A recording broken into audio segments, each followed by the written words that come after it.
Halo Sobat Merpati Mania, bagaimana kabarnya? Semoga dalam keadaan sehat-sehat selalu, amin. Pada kesempatan kali ini saya mau bahas ya masalah persamaan antara merpati aduan sama ayam aduan. Nah, ayam adu lah istilahnya ya. Jadi gini teman-teman, pada dasarnya merpati aduan sama ayam aduan itu sama, dari spesies yang sama ya, dari unggas. Mereka mempunyai keturunan yang hampir sama itu ya teman-teman ya. Jadi dalam memilih ayam aduan ataupun merpati aduan itu udah masing-masing kriteria sendiri lah. Kayak misalkan ayam itu botoh itu udah punya pandangan tersendiri dalam meraba ayam, sama halnya sama meraba merpati. Nah, ya terkadang rabaan itu meleset ya, karena kalau mau pilih ayam yang bagus ataupun ayam champion ataupun burung-burung yang juara juga, kalau memang ada ininya lebih baik beli mantau langsung, tapi kan harganya ya mahal gitu ya. Jadi bentar. Jadi istilahnya kalau botoh ayam itu megang ayam, sama pemain merpati megang merpati, itu udah ada bayangan masing-masing. Istilahnya kalau botoh ayam pingin main merpati, biasanya adaptasinya tidak terlalu sulit karena memang hampir sama. Sama juga mungkin halnya pemain burung kalau mau main ayam, adaptasinya juga tidak terlalu lama gitu, karena mereka satu spesies unggas ya, dengan katuranggan yang hampir sama. Perbedaan mereka cuma apa? Kalau ayam aduan dia tarungnya di bawah, di arena, di gelanggang. Kalau burung aduan tarungnya di atas, di kolong ya, atau di sawah, sprint gitu ya teman-teman. Secara katuranggan mereka sama. Biasanya botoh dalam pemilihan itu misal ini kita dari kepala ya, kepala ayam juga ada yang besar, ada yang jambe, sama kayak burung ya, ada yang jelurut lah istilahnya, ada yang cunong. Itu masing-masing memiliki kelebihan ya. Itu nggak usah dijabarkan lah, nanti terlalu lama videonya.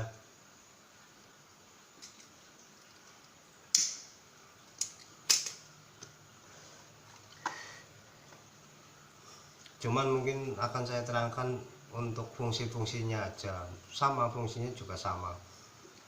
Dalam pemilihan ayam aduan itu, kalau kita lihat dulu dari kepala ya, bentuk kepala dan paruh ya, mata, istilahnya bagian atasan dulu. Untuk merpati, kalau saya sendiri pribadi lebih condong untuk memilih dengan paruh yang tipis dan runcing. Kalau dulu saya juga main ayam juga suka bentuk-bentuk paruh yang ya sama, hampir sama. Dan fungsi untuk ayam aduan sendiri, paruhnya itu untuk apa? Istilah di sini bahasanya itu cakut ya. Cakut atau istilahnya dia sekali dapat bisa langsung naik, tidak terlalu lama dibawa ke sana sini enggak. Dia dapat naik, pukul. Nah, kalau pada merpati sendiri fungsi paruh adalah, kalau tidak salah, kalau dari paruh sendiri itu untuk apa istilahnya penopang gravitasi kalau tidak salah ya. Jadi paruh itu sebagai penopang gravitasi. Kalau untuk mata itu sama antara mata ayam sama mata burung, cari yang bagus lah, yang kejam istilahnya. Kalau pada merpati sendiri cari yang bersih ya, karena merpati itu kan tarungnya di atas, jadi tinggi, atau mungkin dia langsung berhadapan sama angin, jadi cari yang bersih. agar bisa melihat tepat ke betinanya. Bedanya itu kalau ayam aduan itu diadu sendirian berdua istilahnya sama musuh. Kalau burung aduan itu harus diadu sama ceweknya sekalian. Jadi susahnya main burung sebenarnya di situ. Kalau ayam kita lepas ayam, mandikan, lepas udah jadi, misal 3 menit jadi. Kalau burung susahnya itu harus sama betinanya itu. Nah, itu ya, paham ya teman-teman ya. Nah, untuk pemilihan leher ya, leher itu sama seperti ayam. Leher cari leher yang kokoh. Nah, yang kokoh lehernya, kokoh kuat. Dalam ayam fungsi leher itu bisa untuk ngunci, nahan pukul. Nah, sama dengan burung juga, ini sebagai alat dia akan menopang angin ya. Jadi pada saat dia turun atau dia terbang itu lehernya kan masuk seperti ini, dia akan menahan lehernya. Kalau lehernya terlalu nggak kuat ya kasihan tuh. Dan bentuk leher pun ada leher yang seperti S, ada leher yang seperti L, ada berbagai macam kalau nggak salah ya. Itu masing-masing. Kalau saya sih lebih cenderung yang kayak L, dia lurus kayak nggak ada cakunya gitu. Dia untuk tengoknya enak. Biasanya leher itu untuk kelenturan leher pada ayam bakok itu biasanya dia ayamnya teknik bisa mengunci. Kalau pada burung ya kalau bisa cari yang kokoh.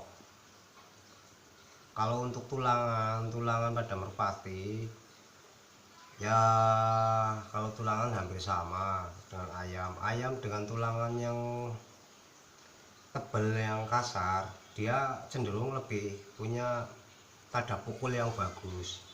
Kalau burung punya tulangan yang kasar, biasanya dia lebih agresif ke bawah, lebih jedor lah istilahnya ya. Kalau tulangannya itu lebih lembut istilahnya, dia apalagi ditopang dengan dagingan yang lentur, dia akan main spraynya bagus, gerakannya lincah. Burung pun sama, kalau badannya itu lentur, nah tulangannya tidak terlalu kaku, dia akan punya sprint yang bagus. Apalagi ditopang dengan sayap-sayap yang rapat, nah, dia pergerakannya akan luwes. Ayam pun sama. Jadi ayam kalau mau diadu itu usahakan juga sama dalam bulu-bulu yang utuh ya istilahnya ya.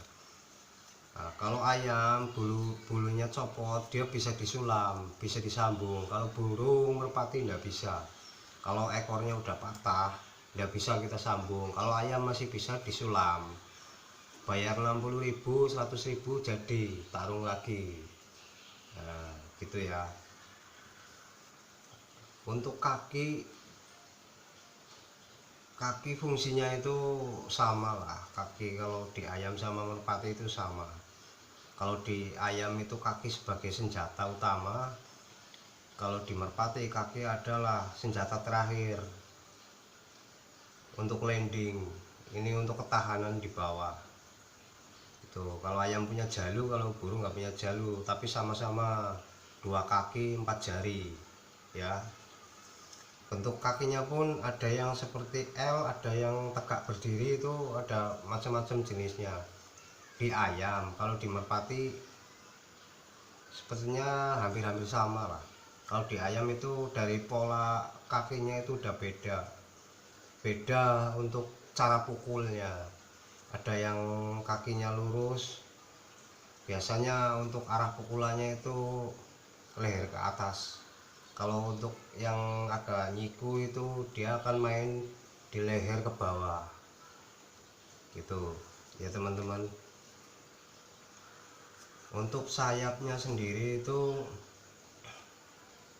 kalau merpati itu usahakan yang lentur ya,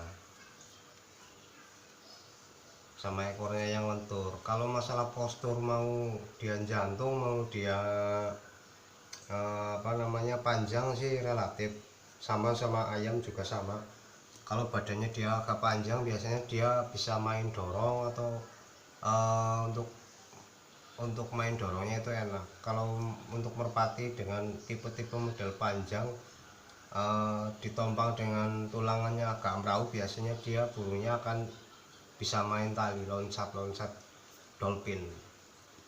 Tapi kalau tulangannya tulangan kasar kaku, dipegang agak turun, burungnya agak turun, biasanya dia cenderung untuk main manuver gitu ya teman-teman ya. Sebenarnya untuk perawatannya pun sama, antara merpati sama ayam itu sama, mandi jemur, kasih makan yang rutin teratur ya. Masalah menang kalah sih itu biasa lumrah lah. Kalau di ayam kita cuma ada satu lawan, kalau di merpati kita harus ngalahin banyak lawan, kan bedanya di situ. Nah, jadi mungkin untuk pemain ayam sama pemain merpati, mungkin kalau boleh saya katakan itu untuk ngeraba itu mungkin hampir sama lah. Kalau udah enak dia megang ayam, dia biasanya langsung dalam otaknya, oh ayam seperti ini, dari bentuk mukanya udah kelihatan ayam seperti apa gitu, pukul seperti apa, teknik seperti apa. Tapi ya namanya juga ilmu rabaan terkadang meleset, tidak 100% gitu ya.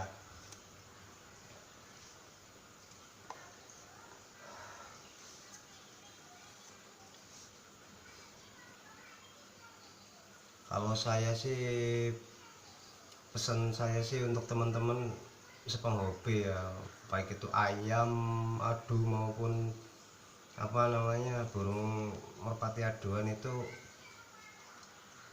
kalau burung aduan sih kita lebih baik pahami dulu permainannya, karena untuk merpati itu ada banyak permainannya ya. Ada merpati tomprang, ada kolong bebas, ada kolong meja, ada balap sprint. Itu kita harus pahami dulu mau bermainnya seperti apa. Jadi kalau misalkan saya main di merpati kolong meja ya, mungkin kalau saya sendiri pribadi sih lebih suka dengan tipe burung yang tepat betina nomor satu ya. Masalah door atau enggak sih enggak terlalu kalau menurut saya, yang penting tepat dulu ke betina, dia nembaknya ke betina. Masalah karakter relatif, mau manuver atau mau loncat relatif. Nah, yang kedua saya lebih cenderung suka ke tipe terbang. Yang pertama saya suka merpati yang tembak ke betina, yang kedua tipe terbang. Tipe terbang di sini dalam artian karakter terbang, punya sprint yang bagus, punya sprint yang bagus, punya kestabilan, ya, punya kestabilan. Nanti kalau udah itu ada tepat betina, sprint bagus, stabil, nah, kita tinggal cari nunggu momen yang tepat untuk mudah-mudahan hoki. Yang penting ada modalnya buat lomba dulu. Kalau enggak ada ya enggak apa-apa, buat hiburan aja.